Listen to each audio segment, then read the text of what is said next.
The Beginning After the End. Volume 5. Capítulo 99. Colega de cativeiro. Os meus olhos fixaram na escadaria de ferro datada pelos amassados e ferrugem, até o rugido das bestas abaixo me tirarem dos pensamentos. Parece que algumas das mais perspicazes sentiram o castelo. Vamos nos apressar, se não quisermos nos meter em problemas desnecessários. Alfred falou para ninguém em particular. Observando do céu, podíamos notar os movimentos sutis de algumas nos agrupamentos de árvores. HM. Respondeu Varay, nem concordando e nem discordando do ponto. O cavaleiro de pedra carregando a mim no ombro gentilmente me deixou na base das escadas antes de desmanchar em areia e ser reconstruído numa capa ao redor de Alfred. Nós, anões, sempre carregamos um pouco de terra onde quer que a gente vá. Piscou ao perceber a minha expressão surpresa.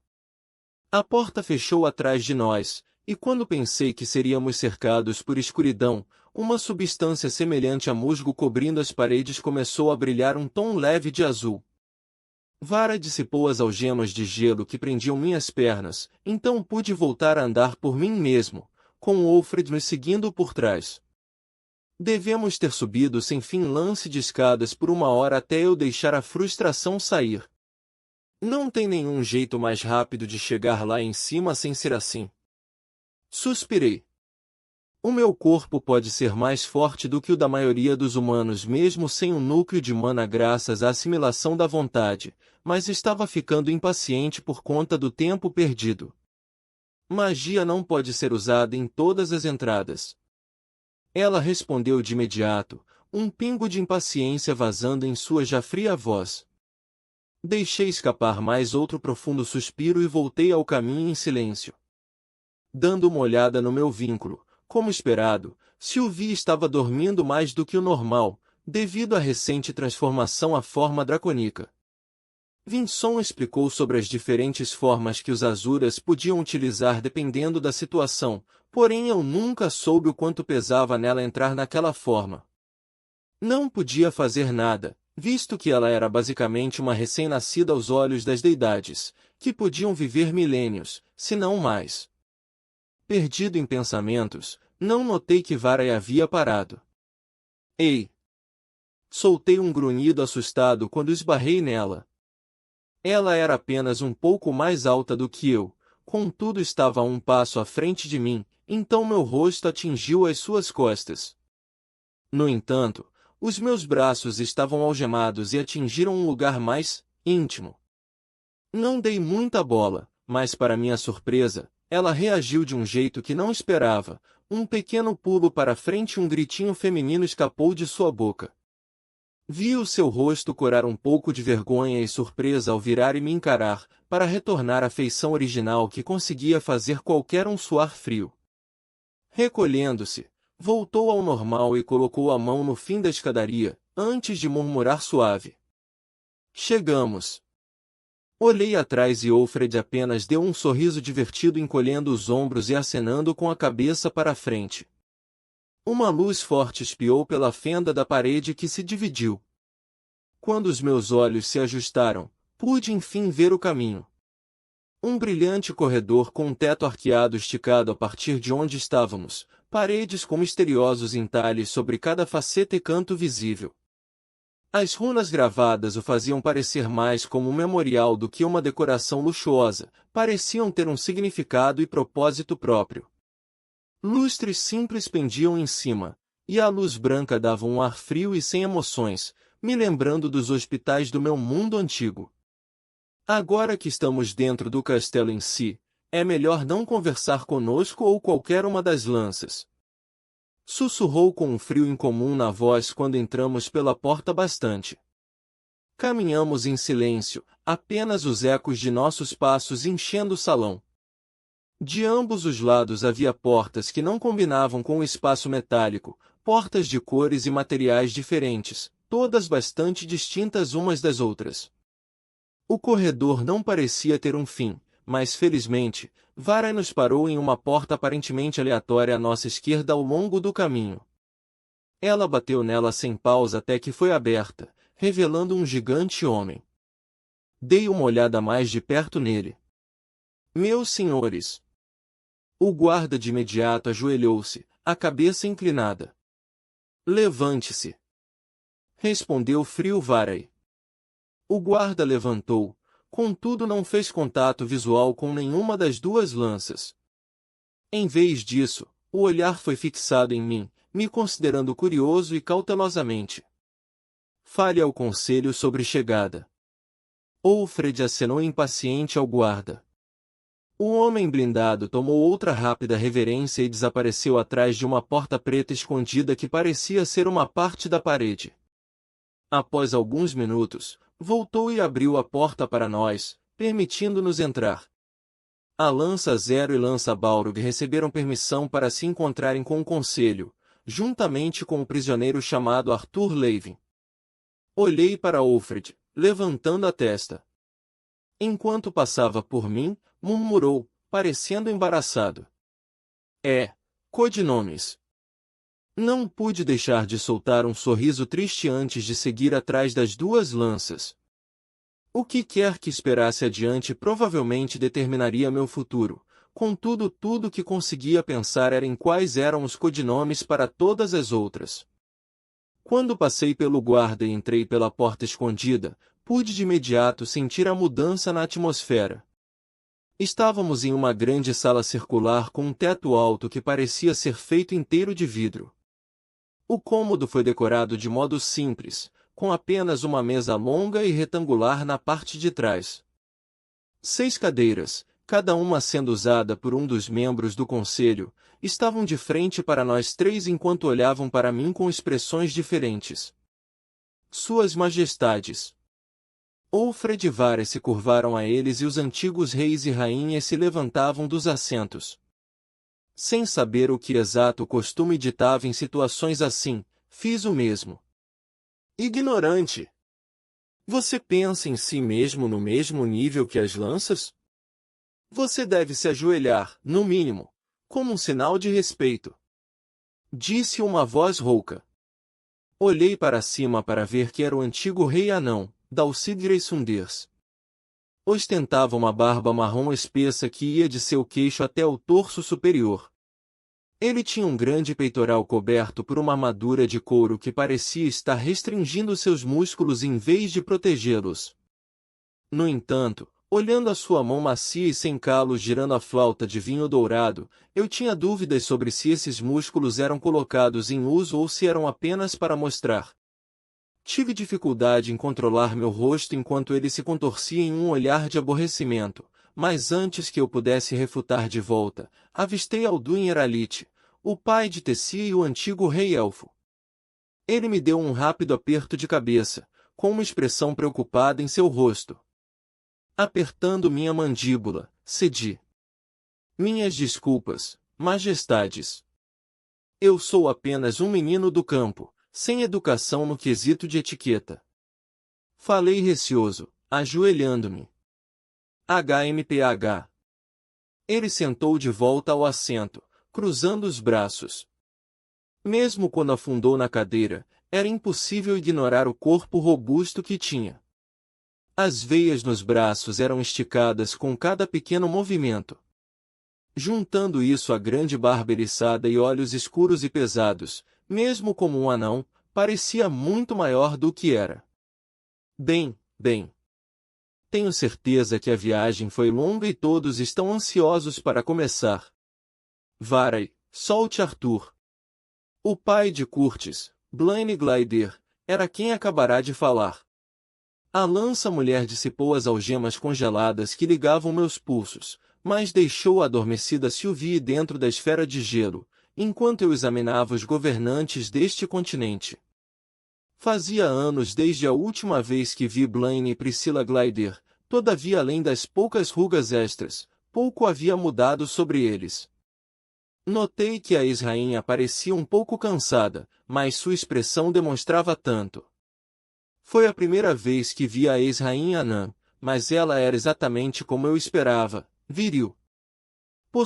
Tinha uma mandíbula quadrada definida com olhos afiados e cabelos escuros puxados para trás em um rabo de cavalo.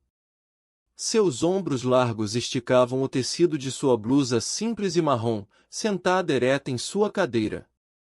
Alduin e Merial, porém, pareciam ter envelhecido mais. Embora tenha passado apenas dias desde a última vez que os vi, não fiquei surpreso, já que a sua única filha tinha sido o centro do ato terrorista de Dranev. As duas lanças que me acompanharam aqui deram alguns passos para trás de mim enquanto eu observava o conselho. Alduin falou em um tom suave, a sua expressão saindo como quase culpada por me trazer aqui. Arthur Levin. Antes de começarmos, gostaria de agradecê-lo, não como líder, mas como pai por salvar minha. É preciso lembrá-los que estamos aqui como líderes desta merda de continente, não como pais. Dalcid interrompeu, batendo os punhos sobre a mesa. Este menino mutilou um de seus colegas de escola antes de matá-lo. Devo ler a descrição de um dos batedores tão gentilmente enviada para nós? Priscila balançou a cabeça, tentando suprimir a situação.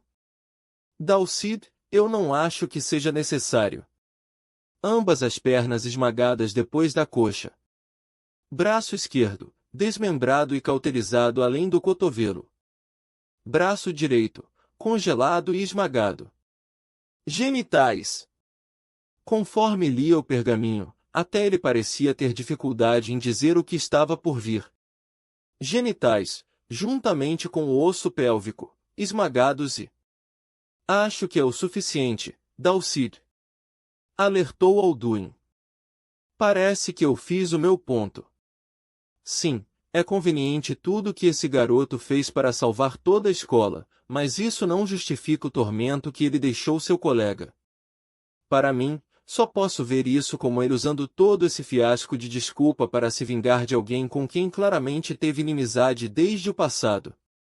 Disse friamente. Você não pode estar dizendo que o principal motivo desse garoto para mergulhar cegamente em uma cena tão perigosa era apenas buscar vingança.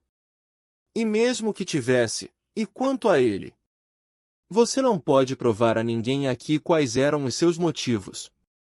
Ele fez o que não podíamos fazer em momentos de necessidade e isso foi para salvar todos os alunos dentro de Shirus. Alduin rebateu, o rosto ficando cada vez mais vermelho. Sim, e é por isso que eu não estou sugerindo matá-lo, só precisamos aleijá-lo como um mago. Foi a ex-rainha Anan que falou desta vez. A indiferença em sua voz parecia até mesmo fazer seu marido vacilar por um momento.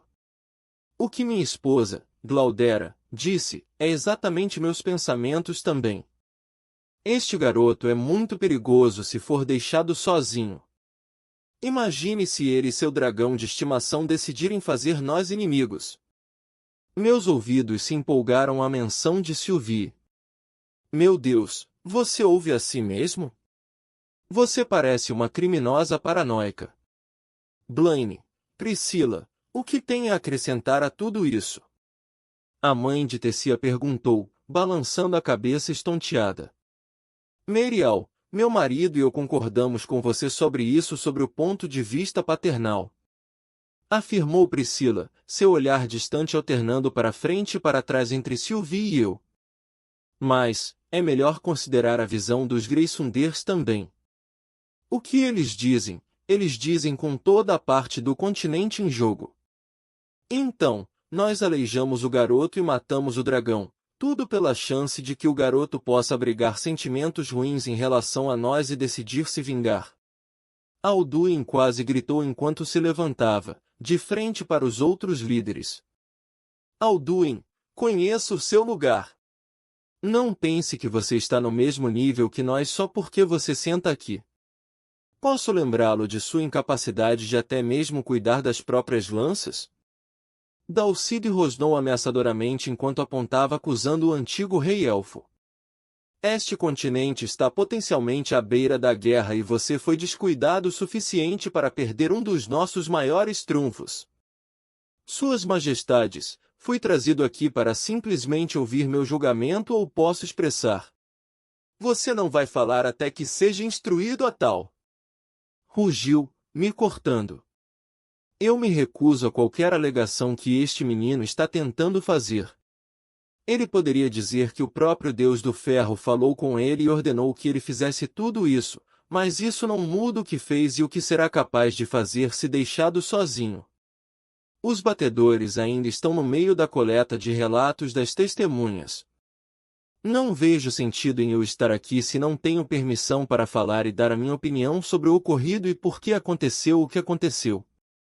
Fiz o meu melhor para controlar o volume e o tom da minha voz, mas poderia dizer que estava saindo muito mais nítido do que queria. Você está certo.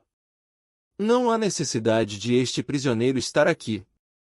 Alfred, tranque-o em uma das celas inferiores e mantenha-o lá até novas ordens. Além disso, tranque seu animal de estimação em um cofre. Glaudera respondeu pelo marido, acenando com a mão para nós. Dalcida e Glaudera, o conselho não é para vocês ordenarem como quiser. Aia! Alduin rosnou. Atrás dele, uma figura mascarada nas sombras ajoelhou-se, esperando um comando. Abaixe-se, elfo. Lembre-se que você só tem uma lança à disposição. Houve uma forte tensão quando o rei elfo e o anão travaram os olhos. Alduin foi o único a parar ao, relutante, sentar em sua cadeira. Por um breve momento, quando fui pego pelo cavaleiro de pedra de Alfred, nossos olhares se encontraram. Pude ver a determinação implacável em seu olhar antes de me dar um aceno firme. Mordi minha língua e escolhi ficar em silêncio. Era óbvio que o antigo rei e a rainha não estavam tentando me incapacitar, enquanto os Gliders permaneceram neutros, já que muito ainda era desconhecido.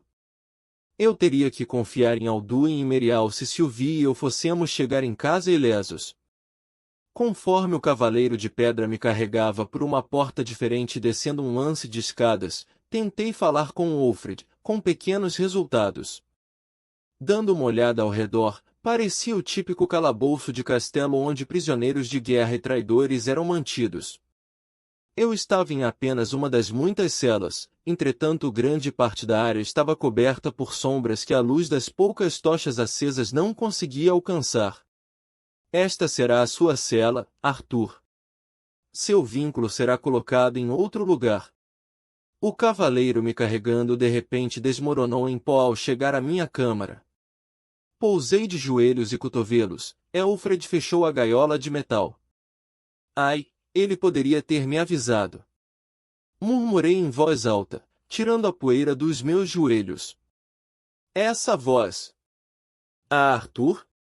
Arthur Levin? Minha cabeça estranhou o som fraco, mas familiar. Diretora Goodsky.